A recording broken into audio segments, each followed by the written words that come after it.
for having me here for a month. So I'm going to talk about 2 months actually, convex equipartitions.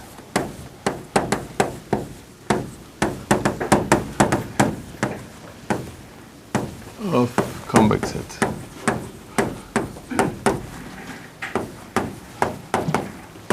And the alternative title of my talk is Let's See a Chicken.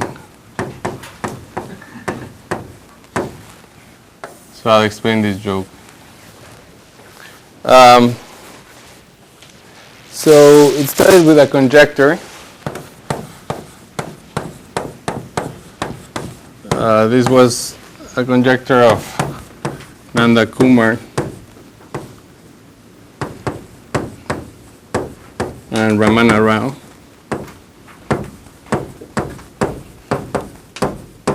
I think, I'm not sure, but I think this is 2007.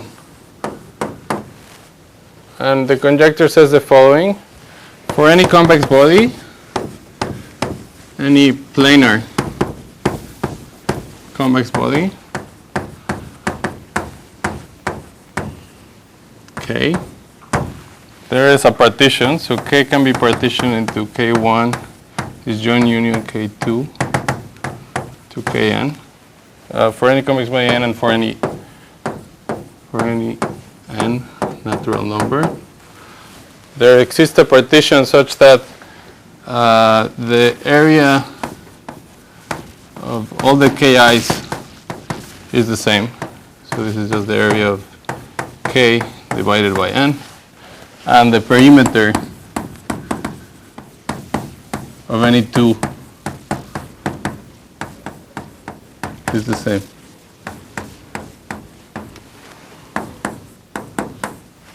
So that's the conjecture. So Ki is convex as well? Oh yes, this is crucial. And Ki is convex.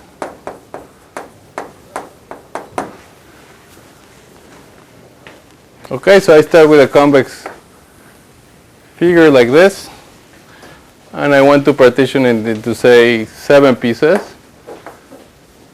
And these 7 pieces have to be convex, and they all have to have the same area and the same perimeter. And by perimeter, I mean take the piece out, and This is only 5.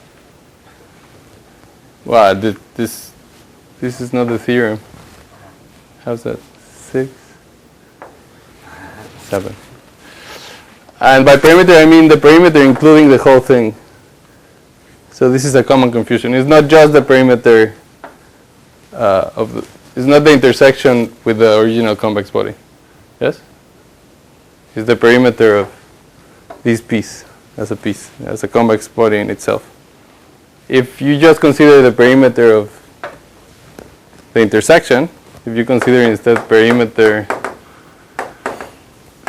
of K intersection Ki, then this is much easier. In fact, that one, the conjecture is completely settled, and what I'm going to show, the conjecture is only settled for n, which is a prime power. So that's a problem. Is the problem clear for everyone? It's a simple problem, that's why we like it. At least simple to state. There's a second conjecture. This is Kano and Kaneko. Okay, let me not write the names because I didn't check the spelling. So Kano and Kaneko, 2 Japanese mathematicians, in 2002 conjecture the following. If you have mu1 and mu2 to mu d are measures, so they are probability measures,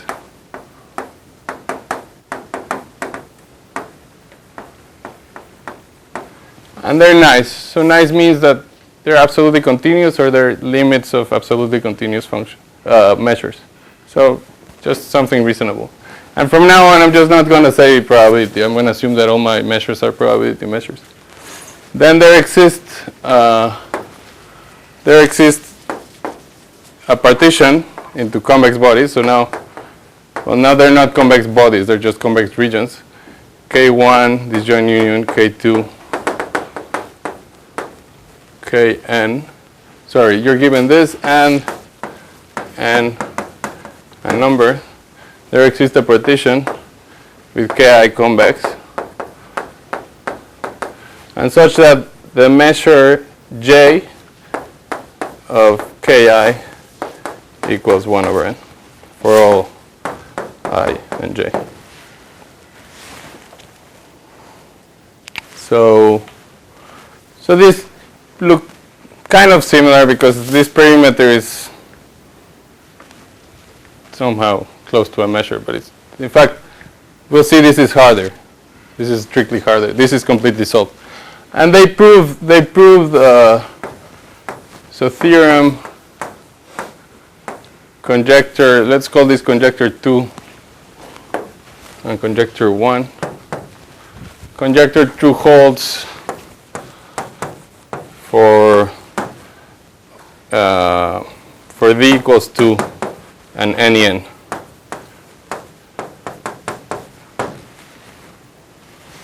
So that's the first result in this direction.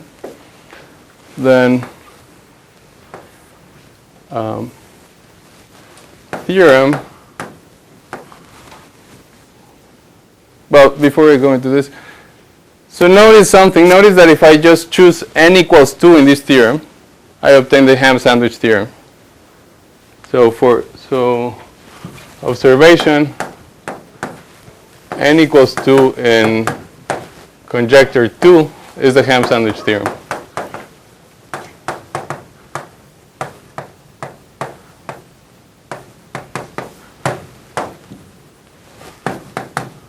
So what's that? For those that who don't know, this is an old theorem. It was conjectured by Steinhaus and proved by Banach in 33 or something like this. And it says the following: if you have M1 through MD nice probability measures in RD, then there exists a hyperplane. This is a hyperplane.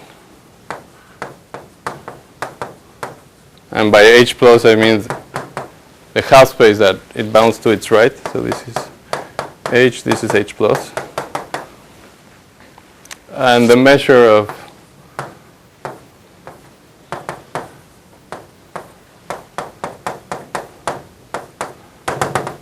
and this equals 1/2. So that's. But n is a power of 2 in that observation, right? By the same. I mean, you can repeat that.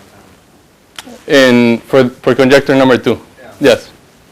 Yes. So that's the next thing I was going to say. So conjecture 1, I'm going to erase everybody. Remember this. This is the main point. But so conjecture 2 for n equals 2 to the k for every k is easy. For all d. Why is that? I have v measures. Let's say 2 measures. Let's make one yellow measure and one red measure. And I apply the Ham-Sandwich theorem. So now I know that there's half yellow on each side, and same for the red. And now I look just at one side, and I apply the Ham-Sandwich theorem again on this side. And on the other side, I apply the Ham-Sandwich theorem again. And I continue. And since these are intersection of half spaces, these are convex sets. So that's easy. Notice, so this is the first sign that conjecture 1 is harder, that this doesn't work. So you start with a convex set in the plane, And there's many. Sorry, you look at the perimeter and the area, and you halve them. So now this is half of the perimeter. This is half of the perimeter, and they share this edge. So this is good.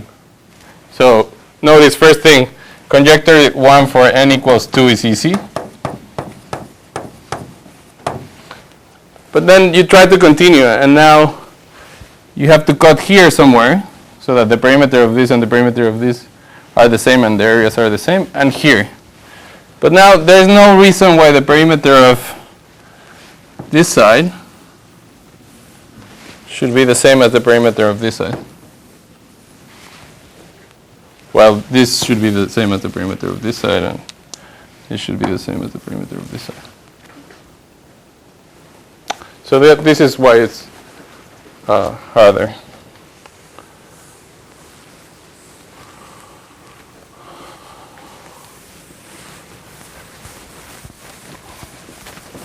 Okay, and there was only one result before our result that I know of. Theorem, this is 2010. This is Bahraini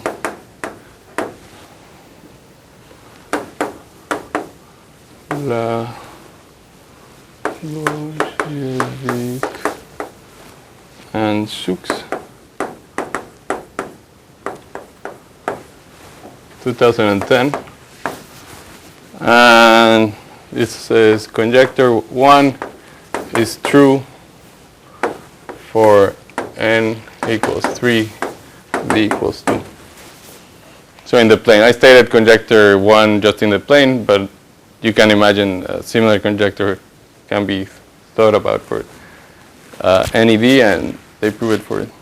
So this is a paper. It's like 15 pages, and it uses some topology. Okay, and what I'm going to show is a result that implies conjecture 1 for n equals p to the k for any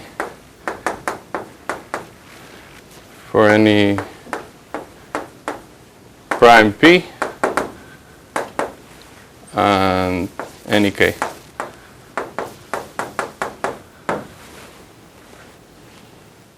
Okay?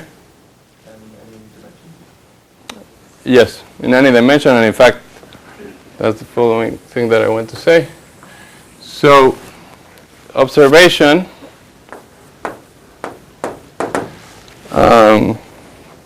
So if you consider convex sets, which I'll denote like that, these are convex sets in RD, and you endow them the Hausdorff distance.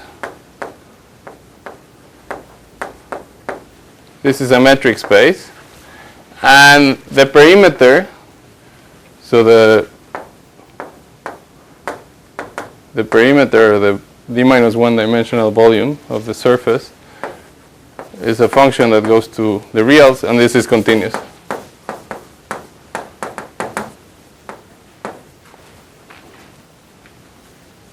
So if you move your convex set continuously with respect to the Hausdorff, then the perimeter will move continuously. And so what I'm going to prove is a theorem which is more general. This is joint work with Boris Aronov. Perhaps I should have started saying that. And this result was shown independently by Roman Karasev. This is 2010 or 11. I'll explain the story about Karasev. So he discovered it independently at the same time, and he did a better job than us. I'll explain exactly what that means. But let me first state the theorem. So given a convex body,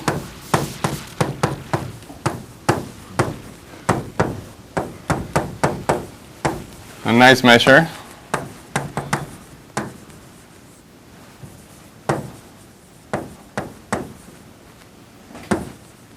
and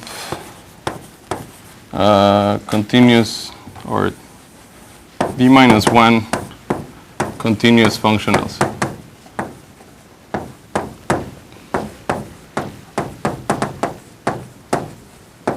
So these functionals, you can. I'll just write it like one big functional, and then it will have its image in Rd minus 1. So this is continuous. And I wrote too big. I don't have space for the conclusion. And n, which is a prime power. Then there exists a partition k equals k1 disjoint k2 kn disjoint. I'm going to have to erase here.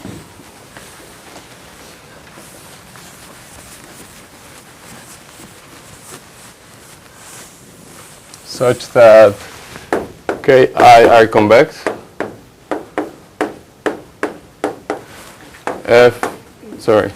The measure of the ki's equals the measure of k divided by n, and f of ki equals f of kj. So Karasev does the same generality as this? Mm-hmm. Yeah, for this theorem, yeah.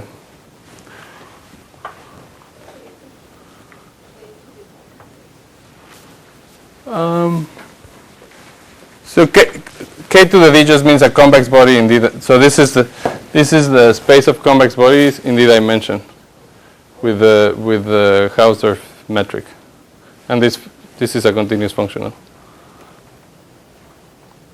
So that K is different from the convex body given, right? Yes. So maybe I should write it more like. Thank you. Yeah, that's very important. Or maybe. Yeah, okay. I'll switch to C in the next. I'll switch to C for the convex set in the next statement. So corollary. The conjecture 1 for n equals p to the k. How do you do it? You just set, so f is a functional, it has d minus 1 variables, you set d minus 2 of them, you forget about them, but f, the first entry is the perimeter. Let me denote it by volume d minus 1. And that gives the conjecture. So you still have a lot of room if you're in higher dimensions. Corollary number 2, and this was discovered by Pablo Soberon and by Karasev. Conjecture 2 is true for any n.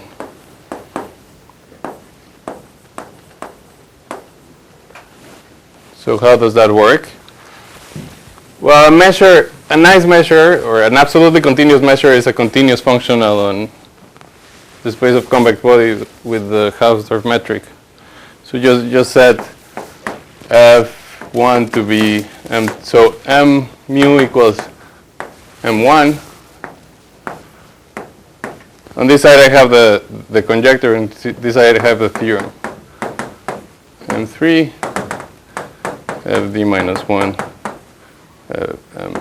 mu d, and you apply the theorem for, and you write n in its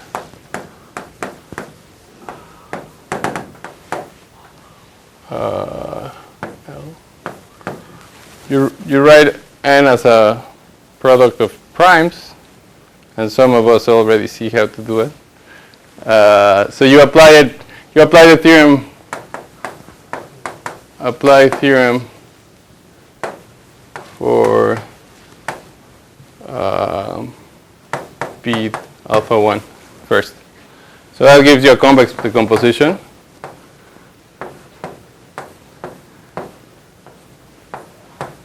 that looks something like that.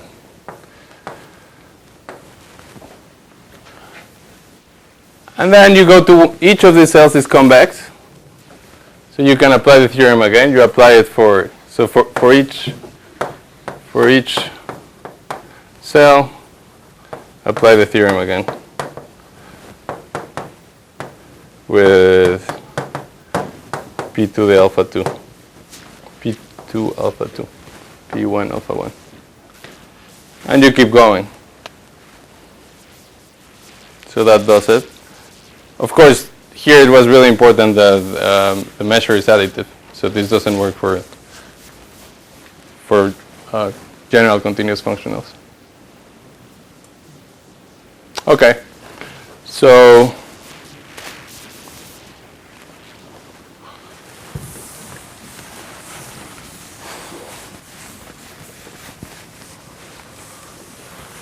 now C is my convex body. To not confuse you anymore. Mu is my measure.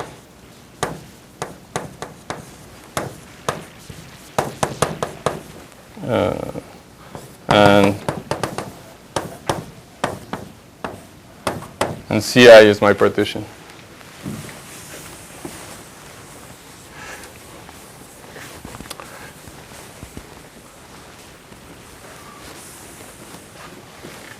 So let's go into some ideas of the proof.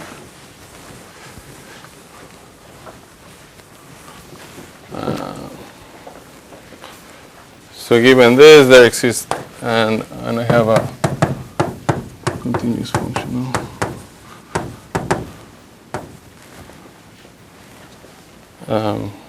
There exists this with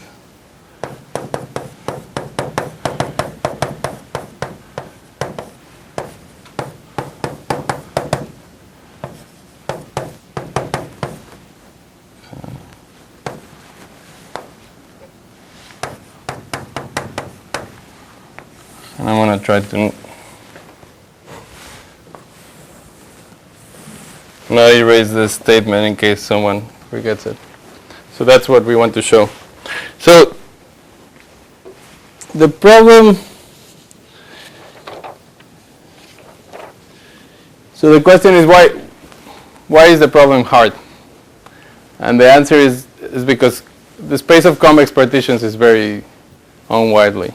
So you have a convex partition and another, and if you think about it as a manifold, it has all the singularities, is very highly dimensional, it's a mess. So the main idea is to look at a subspace of this space. And the subspace that we're going to look at is the so-called power diagrams. Some people call them generalized Bornoid diagrams. So what is the power diagram? So from elementary geometry, remember what's the power of a point?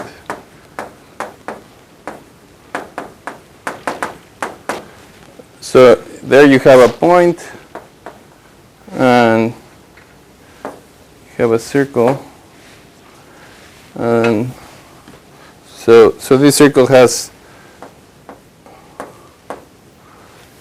center x and radius r. And the power of this point is the square of is the length, the area of this rectangle. So in symbols, that's x minus p squared minus r squared, by the Pythagorean theorem.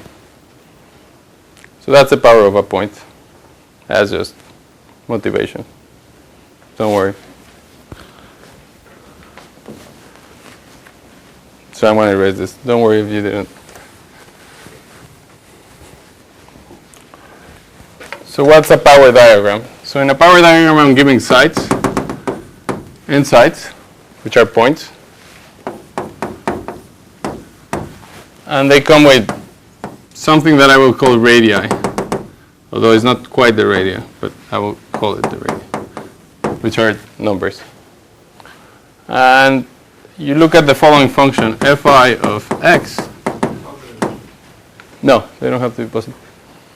Fi of x is x minus si squared minus ri squared. So in the case there are positive numbers and x is outside the circle, this is the power of the point. But this function is defined for every real r and any vector x. So that is, so you look at these functions, and based on this data and using these functions, you're going to assign a partition of space. And the partition goes like this. X goes into cell I if and only if, maybe here, if and only if fi of x is the smallest or is minimal. So for example, if R1 equals R2 equals Rn, this, and so let's say that these are my sites. This is just the Voronoi diagram. So each point x, one there's who's the closest. Each point x looks at these distances and chooses the cell that is closer. So it chooses this distance. So that's how you make a partition of space. This is called the power diagram, depending on the point, on the sites S1 through Sn and on the radii R1 to Rn. For that, you assume the radiuses are same in this picture? Yeah, I show you the case in which they're all the same, and then this is the Voronoi diagram. So this generalizes Voronoi diagram. You have this extra parameter, this n extra parameters, but one depends on the other. So in fact, it's n minus 1 extra parameters.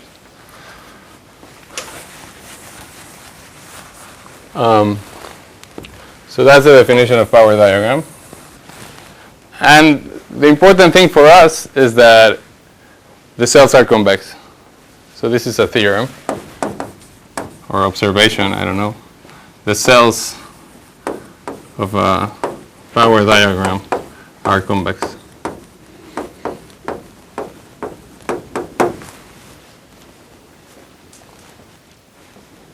So what we're going to do is we're going to try to find these cells right here are going to be the intersection of the cells of a power diagram with our original convex body. All right. So now I need to introduce a second thing. This is a topic that became a little bit trendy in the last year. It's called optimal transport. So this is an old problem in mathematics. It goes back to the 1700s, to French mathematician Monge. And the problem is the following. You have a pile of dirt, and you have a hole. And the size of the hole, the amount of space on the hole is the same as the amount of dirt that you have. And you want to transport the dirt to the hole.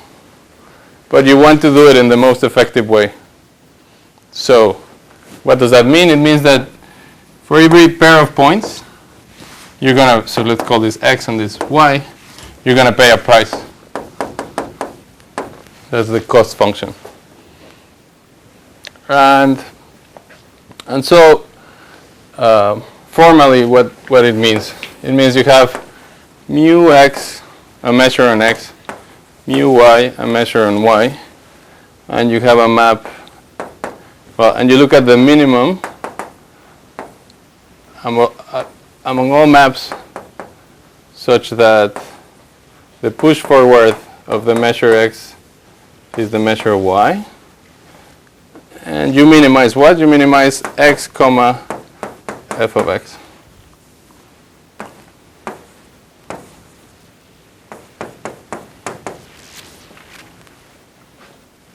So in the picture, there's so many ways, right? I could send this guy here, or I could send this guy here, and there's so many possible ways to to move the pile of sand to the hole. And I'm looking for the one that minimizes a certain cost function. And the cost function that we're going to use is going to be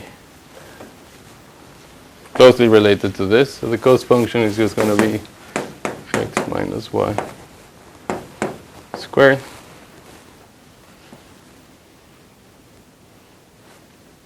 Okay.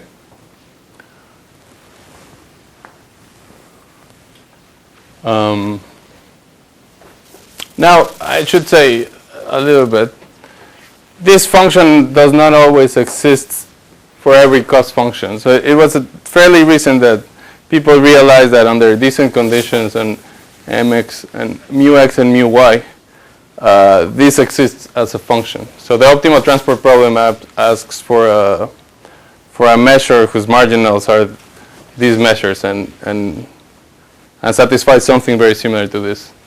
So there are certain compactness issues that don't hold if you choose any cost function.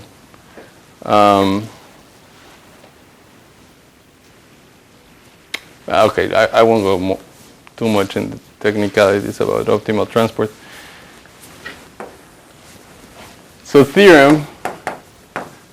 So this theorem was proven by several people in different contexts. So Brenier, McCann,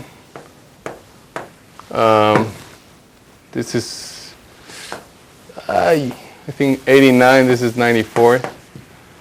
And then how I knew about it is, let me just check this name. Aaron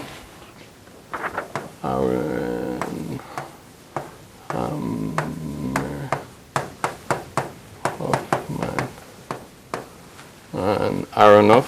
So Aronoff is the same Aronoff that is on that slide.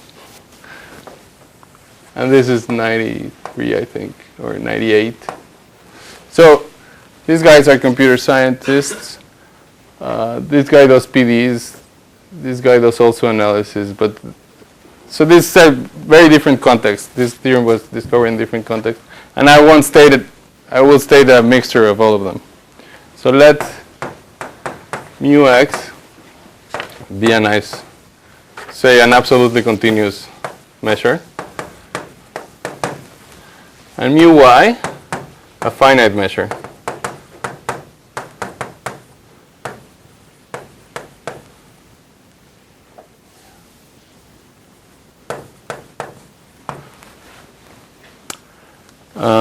And define the cost function, as I said, x minus y, x squared. And sorry, so both of them are defined on RD. And I define the cost function to be x minus y squared. Then there is up to measure 0 unique optimal transport map. So this says two things. It says that it exists and moreover is unique. And moreover, this is the relation to the power diagrams. If you look at f minus 1 of Si, and you define this to be Ci, then this is a power diagram. Where Si, so S1 through Sn,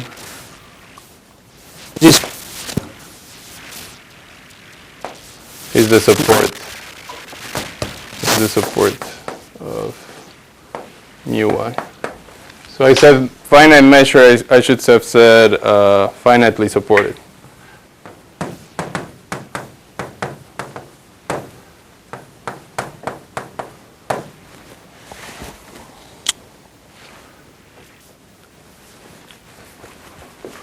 So let me give you some picture of what does that mean.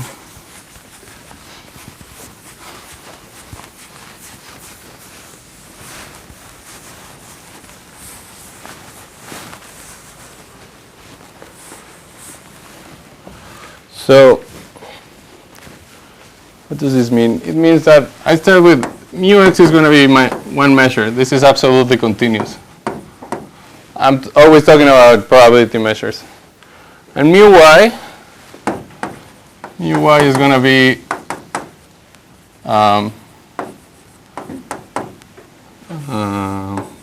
AI delta SI. So this is the delta mass at SI. So here are my SIs. And each one has an AI are real numbers, and they sum up to 1. Positive real numbers. So my measure is, the measure y is supported on these points.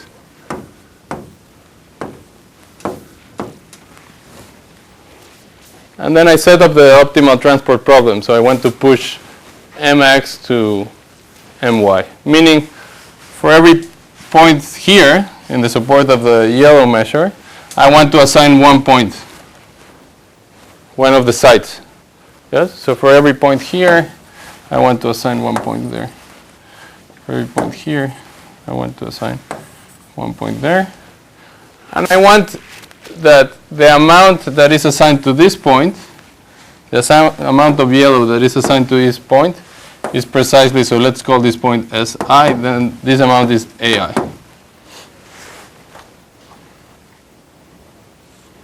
That's the problem. And the solution is, okay, look at, so that's a function. So I'm drawing the vector field corresponding to that function. Look at the inverse image of any of these points. So for every of these points, so let's say here, the inverse image of this point is going to be some subset of Euclidean space, and that subset is precisely convex set, which is the cell of a power diagram. Or in other words, there exists, another way to say it is there exists radia R1 through Rn in the reals, such that if you look at the power diagram corresponding to S1 through Sn, these SIs are the support of the function my. And, or let's write it like this, R1 through Rn. So this is a power diagram. Precisely, f of x equals Si if and only if. So f is the optimal transport.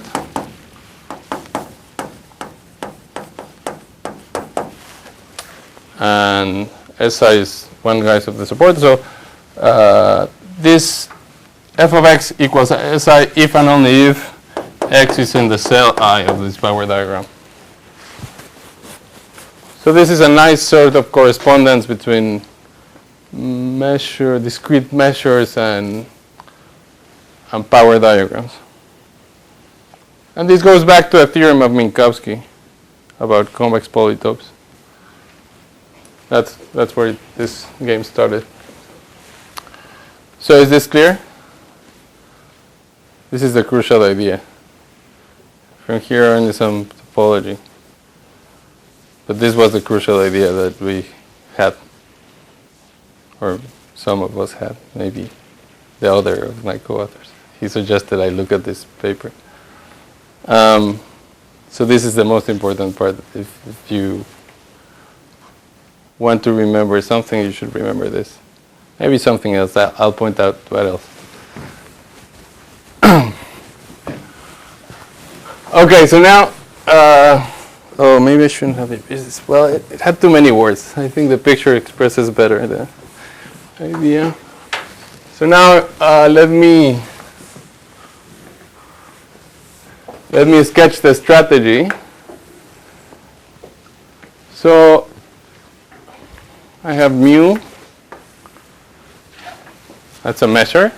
So I'm going to set in the theorem for the optimal transport, I'm going to say mu x equals mu.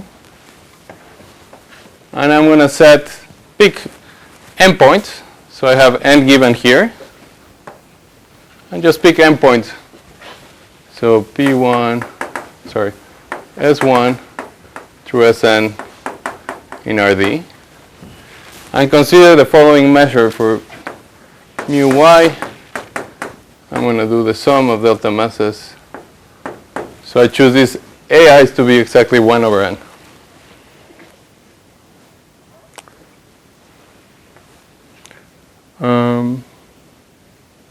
Y.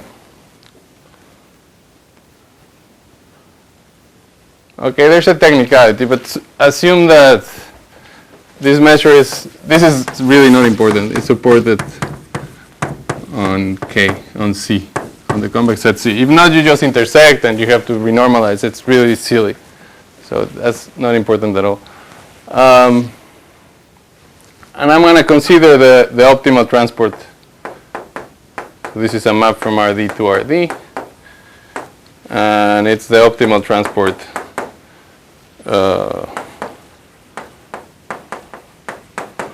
from mu x to mu y.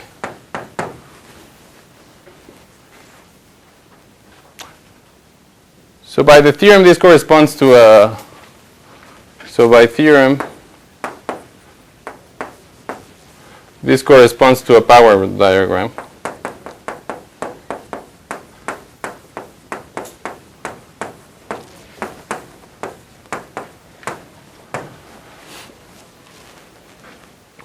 And what's good about this power diagram is that mu of Ci equals mu of C divided by n for all I. So I'm halfway there. See, I promised this, and I managed to do this already. So this one is, we're happy. This one, I don't know yet. But note that I have a lot of freedom here. So these points were chosen. The only thing that I needed here is that Si is different from Sj. Oops. Yes? If the points are the same, then I'm going to have a big cell with double the measure. But as long as they're different, I can put 1 over n, and then the cells will be distinct.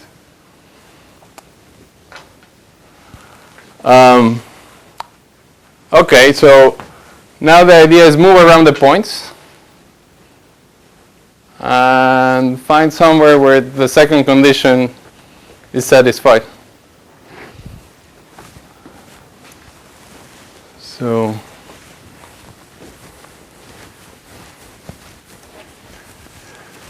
and for that, I want to use topology. So this is any continuous functional. So basically, the only approach that might work is using topology. If I'm just talking about any continuous functional, the geometry is gone there. So what do I have? Let's see. I have let's denote configuration space. So this is S1 through Sn in Rd, with the condition that Si is different from Sj for I different than j. So an element in configuration space is an n-tuple of points in Rd pairwise distinct. And from there, I'm constructing a measure. This is a probability measure on Rd. This 2 means that it has a second moment. So it was very important that it had a second moment when I wrote it. But these are technicalities about the optimal transport that I said that I wouldn't discuss. So this measure, I'm only interested in what happens next to the convex body C, so I can assume that it's compactly supported, and then everything's fine. Doesn't really matter. The point is, I take this point, S1 through Sn, and I constructed the measure.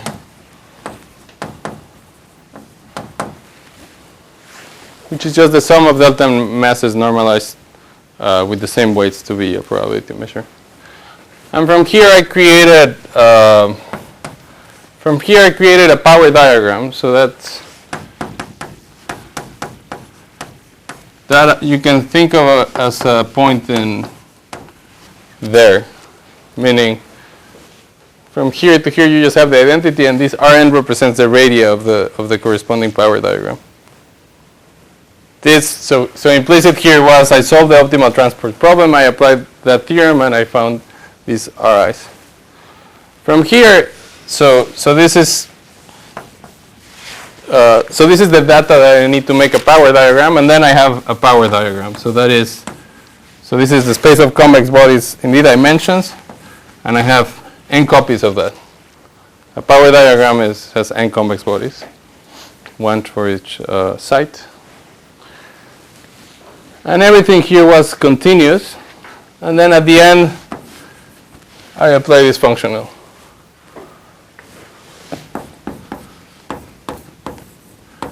So this functional for each convex body gives me v minus 1 numbers.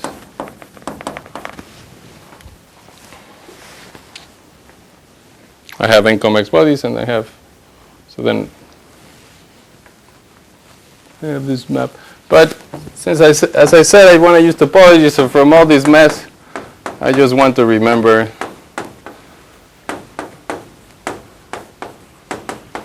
that.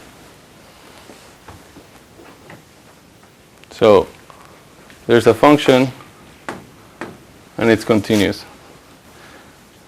And I would be happy. So just to simplify things a little bit, let's assume that these two.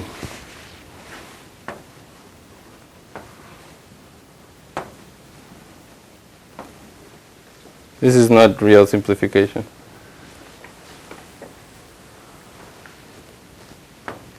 Just for 1 second. So how would I be happy? How could I conclude my theorem if I can say what about this function? Well, what I want is that, so now f is just has one value because I said d to be equals 2, and I want f of c1 to be equals to f of c2 equals to ta ta ta. So that's this n guys. If it doesn't exist, you can remove a diagonal. Right. So I want the image of G to intersect the diagonal.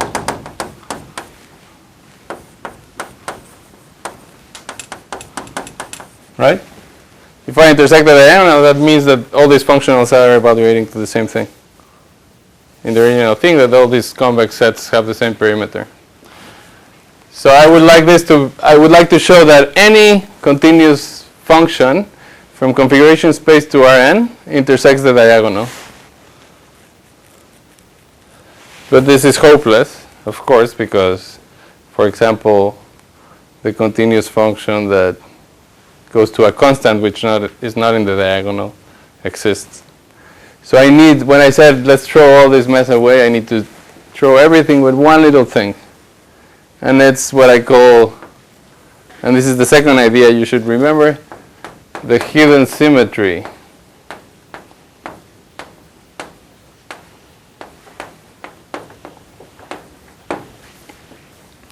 So what does that mean? It means that these points have labels, 1 through n. If I permute them, this measure stays invariant.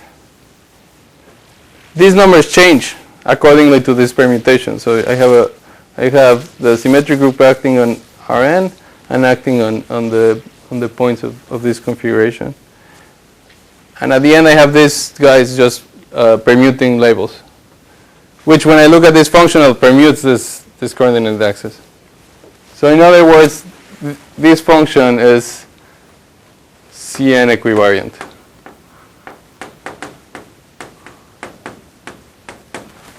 So let me just write the definition.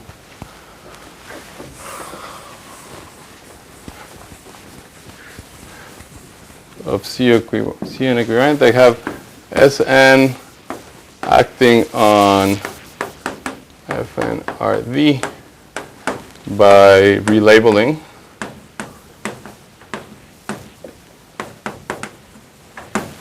And I have Sn acting on Rn by the standard representation.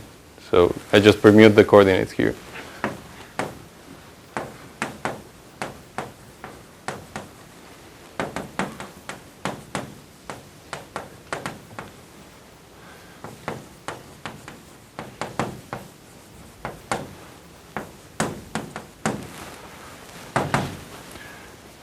Okay, and then what I wanted before is going to be true. So the theorem says, this is a theorem of Fuchs, Vasiliev, and Karasev. So it was proved in different levels of generality. This is from the 70s. This is from the 89, and this is from 2007. If n is a prime power, then every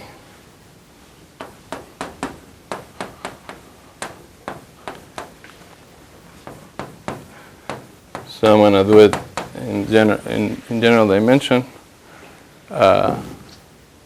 G Cn equivariant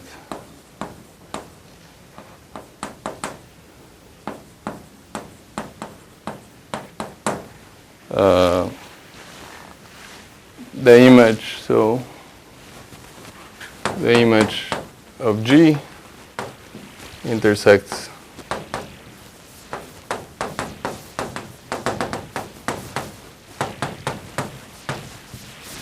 for some t.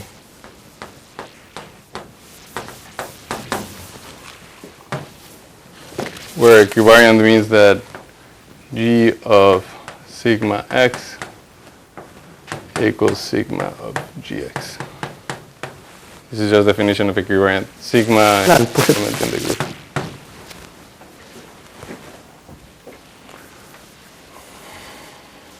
Okay, so this was known. I was trying to prove it for a long time and I couldn't prove it. So I used a different theorem, a different topological theorem, which didn't give me the whole theorem. And then I published it on the archive. And Roman Karasev emailed me and he said, okay, I came up with a similar solution. It's not exactly the same. The similar solution to this, and actually the remark that you make at the end of your paper, the theorem that you want, I proved it two years ago. So he sent me the reference to that result. And with that, you obtain this. So you just apply that, and you obtain exactly this. So I have 5 minutes left. Oh, really? It's 50 minutes? So I don't have 5 minutes.